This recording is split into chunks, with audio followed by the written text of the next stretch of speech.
독립적인 과학자 경제 연구의 기본 이론 및 방법론적 특징. 라이의 특별한 사고도구 변증법적 유물론. 라이는 변증법적 유물론이라는 철학적 도구를 그의 과학 연구에 적용했습니다. 어렵게 들릴 수 있지만 이는 세상을 바라보는 하나의 방식입니다. 유물론은 이 세상이 신이나 영혼 같은 신비한 힘이 아니라 오직 물질과 에너지로만 이루어져 있다고 보는 관점입니다. 라이는 이 점에 동의했습니다. 변증법은 세상이 반대되는 것들의 충돌을 통해 발전한다고 봅니다. 예를 들어 삶이 있으면 죽음이 있고 이 둘은 서로 연결되어 순환합니다.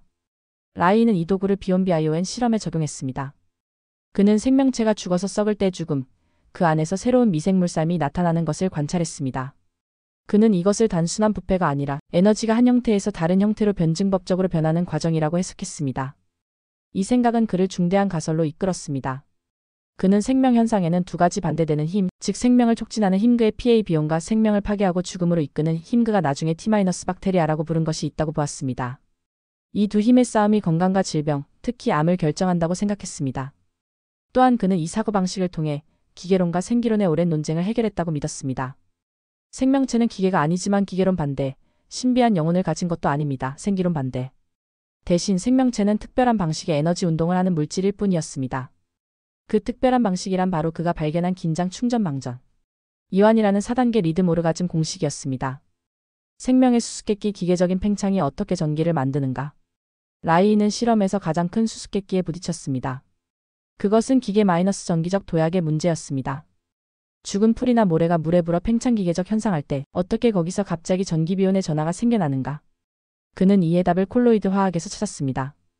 콜로이드란 우유나 젤리처럼 액체도 고체도 아닌 끈적한 젤 상태의 물질을 말합니다. 라이가 만든 비온 배양액도 바로 이 콜로이드 상태였습니다.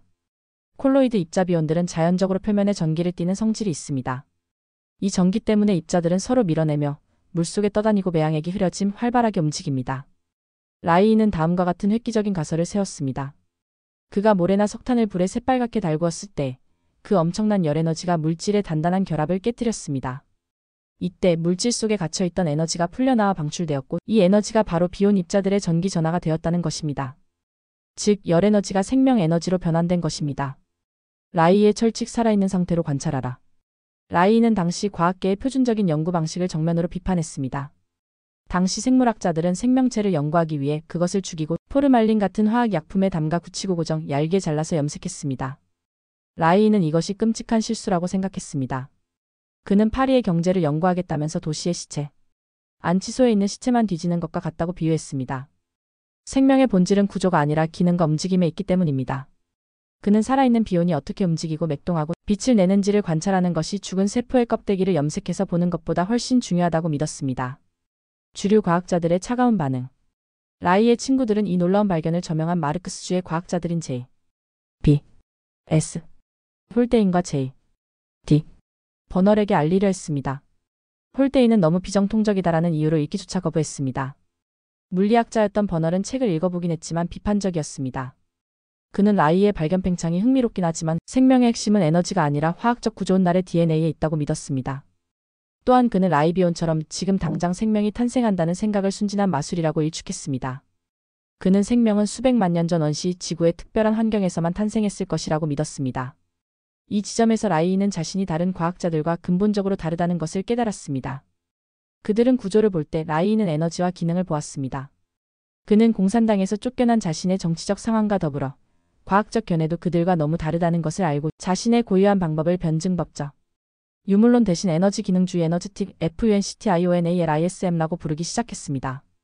아웃사이더인가 독립적인 과학자인가? 사람들은 라이가 정신의학, 사회학, 생물학, 물리학까지 너무 많은 분야를 넘나들었기 때문에 그를 각 분야의 지식이 부족한 아웃사이더 또는 오만한 사람이라고 비난했습니다.